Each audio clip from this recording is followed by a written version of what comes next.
Mas mababa na raw sa tinakdang price cap ang presyo ng bigas sa ilang palengke ayon sa Department of Agriculture. Posible na kayang tanggalin ang price cap?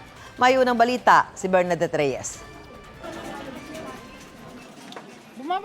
Mula raw nang ipatupad ang price cap sa bigas noong September 5, na ibibenta na ito ng mga retailers sa Commonwealth Market sa Quezon City sa mas mababang presyo ng hindi nalulugi.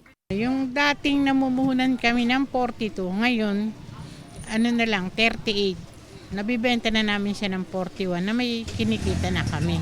Batay sa monitoring ng Department of Agriculture, kung ikukumpara ang presyo bago nagpatupad ang price cap, hanggang 12 pesos na ang binaba sa presyo ng regular milled rice at hanggang 7 pesos sa well-milled rice. Sa pagbaba ng presyo ng bigas, ibig sabihin kaya ay pwede nang tanggalin ang price cap?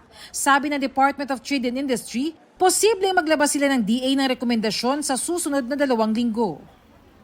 Yung supply, yung stocks, yung inventory, at yung external factors from outside, I suppose, will be considered. Maraming favorable circumstances that augur well for a recommendation to lift AO 39 price ceilings. Sinusubukan ng GMA Integrated News na makuha ang panig ng DA ukol dito. Pero nauna na nilang sinabi na magandang indikasyon na may mga retailers na nakakapagbenta na ng bigas na mas mababa pa sa price cap.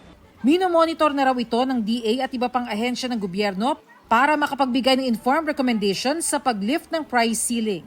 Isa rin daw sa kinukonsidera ang inaasahang pagdami ng supply dahil sa panahon na ng ani. Dagdag pa ng Bureau of Plant Industry, tumataas na ang rice self-sufficiency ng bansa at pinupuna na lang ng import pero sapat daw ang supply natin. Umaasa raw silang malilift na ang price cap sa mga susunod na linggo. Habang wala pa ang desisyon, umaasa ang mga consumer pati maliliit na negosyanteng patuloy na bababa ang presyo ng bigas. Maganda po pag ganun tuloy-tuloy na bababa ang bigas para kahit paano naman yung makabawi-bawi tayo. Ito ang unang balita, Bernadette Reyes para sa GMA Integrated News.